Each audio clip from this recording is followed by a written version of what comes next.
Hello and welcome to Video Podcast 12.1. In Chapter 12, we're focused on moisture, clouds, and precipitation. And in this vodcast, we're going to focus on water's changes of state. You're probably already aware of this, but water can exist in three states on planet Earth. In its solid form, which we call ice, the water will have a fixed shape and a fixed volume, and it'll be rigid. In its liquid form, water will have a fixed volume but an indefinite shape, meaning that its shape can change. As an example, if you pour it from one container to a new container, it'll take the shape of the new container, whatever that shape is. And finally, we call water's gas form water vapor. Water vapor will have neither a fixed shape nor a fixed volume. I would like to briefly show you a PhET simulation that will help you conceptually understand these three states of matter. Let's start off by looking at water in its solid state. Inside of our little chamber, you see quite a few H2O molecules, and they're all kind of vibrating in place in a fixed position. If you remember back to our very first chapter, if ice occurs naturally, we will classify it as a mineral because it has an orderly crystalline structure. Now let's crank up the heat inside of this chamber. In its liquid form, the water molecules are no longer vibrating in a fixed position. As you can see by looking inside of our chamber, they're free to kind of wiggle around one another. And finally, let's crank up the heat even more and make water vapor inside of our chamber.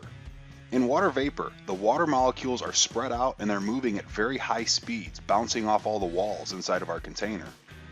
But for the purposes of this chapter, our primary focuses are going to be on water vapor and liquid water.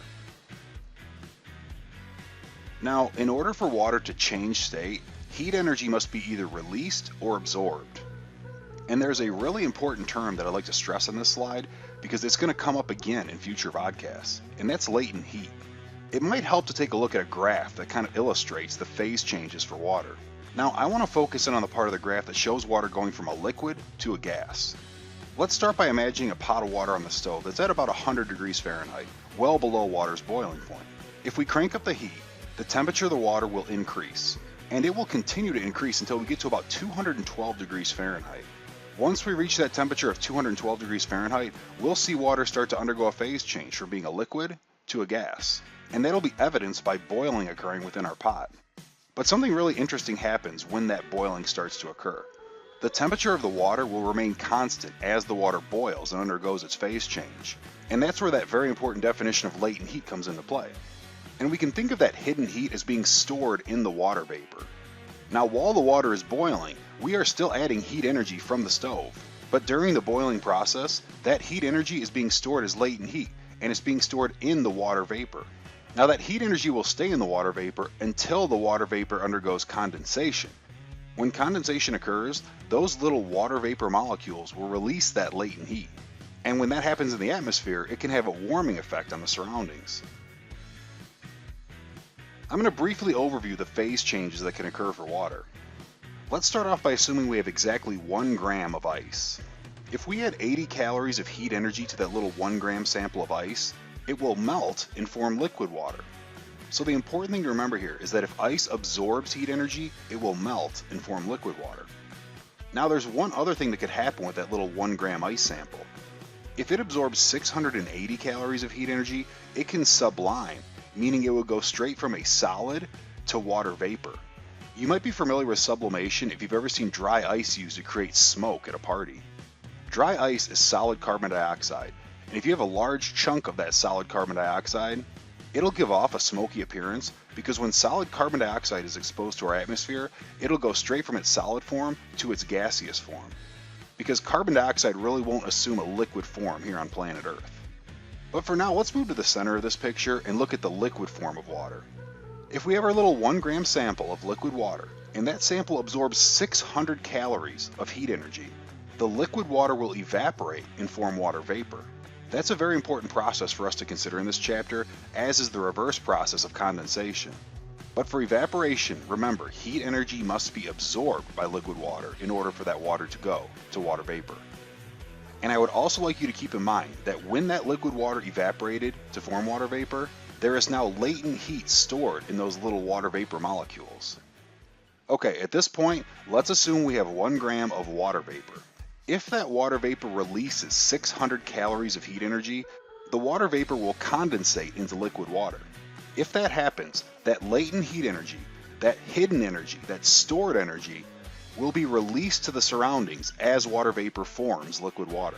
I really want to stress that because that's going to be very important in a future vodcast. Water vapor can also go straight into the ice phase if it releases 680 calories of energy. We call the phase change from a gas to a solid deposition. And you might be familiar with deposition if you've ever went outside on a cold morning and saw frost on your windshield.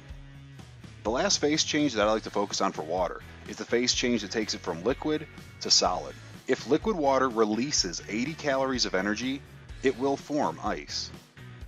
For the sake of both quizzes and tests, and for the sake of further understanding in future vodcasts, it's very important that you know all 6 of these phase changes, but it's also important you understand whether heat's being absorbed or released. And also know what's going on with latent heat, especially when we're talking about evaporation and condensation, because those are going to be very important topics in this chapter. I'd like to conclude this vodcast with a couple select examples of the phase changes that we just talked about. The first phase change that's extremely important is condensation. And as mentioned on the previous slide, condensation is the phase change that takes water from a gas to a liquid. That phase change is extremely important because you can't form dew, clouds, and fogs if that phase change doesn't occur. Whenever you see dew on the grass or clouds in the sky, or you walk outside to a foggy morning, it was the phase change of condensation that made that occur. Now, another picture I'd like to show you is the phase change for deposition. And in this picture, we see frost on a window pane, and that's a great example of deposition.